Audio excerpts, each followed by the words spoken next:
அஸ்ஸலாமு அலைக்கும் வரஹ்மத்துல்லாஹி வபரகாத்துஹு. இப்ராஹிம் நபியின் வாழ்க்கையும் ஹஜ்ஜின் ஆழமும். எனது அன்பு சகோதர சகோதரிகளே, இன்று நாம் கொண்டாடும் ஹஜ் என்பது ஒரு வழக்கமான நாள் அல்ல. இது ஈமானின் உச்சம், தியாகத்தின் ஊந்துதல், நம்பிக்கையின் வெற்றி என்பதற்கான நினைவு நாள். இப்பொழுது நாம் திரும்பி பார்ப்பது இப்ராஹிம் நபியின் வாழ்க்கை. இப்ராஹிம் அலைஹிஸ்ஸலாம் அவர்கள் மிகுந்த ஞானத்துடன் தனது சிறுவயதிலேயே உண்மையான இறைவனை தேடியவர். நான் சூரியனை அல்லாஹ் என நினைத்தேன், அது ஆனால் மங்கிவிட்டது. சந்திரனை பார்த்தேன், அது மறைந்தது. நட்சத்திரங்களை கண்டேன், ஆனால் அவையும் நிலைத்தவை இல்லை. அவரின் தந்தை அசர் விக்கிரகங்களை உருவாக்கும் ஒருவராக இருந்தார். ஆனால் இப்ராஹிம் அவர்கள் விக்கிரகங்களை முற்றிலும் வெறுத்தார்.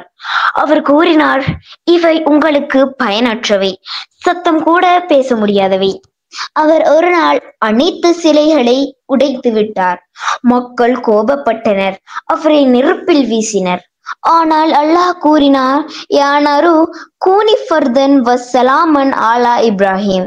அன்புள்ள நெருப்பே, குளிர்ந்ததும் அமைதியானாலும் ஆகிவிடு இப்ராஹிம்க்கு. அந்த நெருப்பால் கூட அவரை எரிக்க முடியவில்லை. அவர் மனைவி ஹாஜரா அவர்கள் மகன் இஸ்மாயில் பிறந்த பிறகு மக்காவின் வெறிச்சோடிய பாலைவனத்தில் குடியேற்ற செல்லப்பட்டார். மிக கடுமையான சூழ்நிலையில் எந்த மரமும் இல்லை, எந்த நீரும் இல்லை, எந்த ஆதரவும் இல்லை.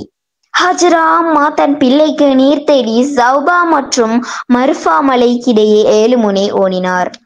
அந்த ஓட்டம் இன்றும் ஹஜ்ஜில் சஇ எனப்படும் முக்கிய கட்டடமாகும். அந்த இரக்கம் கொண்ட தாயின் துயரம் அல்லாஹ் பார்வையிட்டான். ஜிப்ரில் அலைஹிஸ்ஸலாம் வந்து அடியில் காலால் பூட்ட ஜம்ஜம் ஊற்றாய் வெளிப்பட்டது. அது இன்று வரை உள்ள புனித நீராக உள்ளது. அவர்களின் மகன் இஸ்மாயில் வளர்ந்ததும் இப்ராஹிம் மற்றும் இஸ்மாயில் சேர்ந்து அல்லாஹ்வுக்காக முதல் மஸ்ஜித் ஆன கஅபாவை கட்டினர். அவர்கள் பிரார்த்தனை, ரப்பனா தகபல் மின்னா, எங்கள் தொழுகையை ஏற்றுக்கொள்ள எங்களை உங்களுக்கு பணிவிடை ஆனவராக ஆக்கு. அந்த கஅபா ஹஜ்ஜின் மையமாக உள்ளது.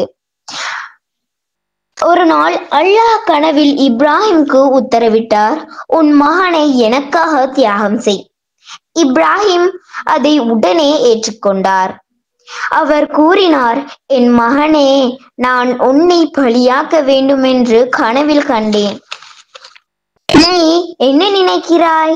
இஸ்மாயில் குழந்தை அதற்கு கூறினார், அப்பா, நீங்கள் உத்தரவின்படி செய்த நான் சகிப்பேன்.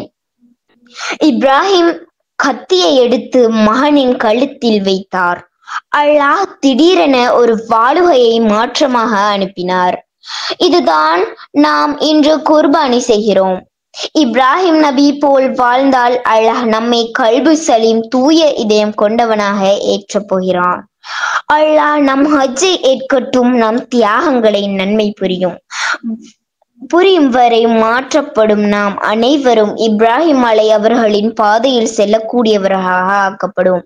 ஆமீன் யா ரப்பல் ஆலமீன். அஸ்ஸலாமு அலைக்கும் வரஹ்மத்துல்லாஹி வபரகாத்துஹு. நன்றி.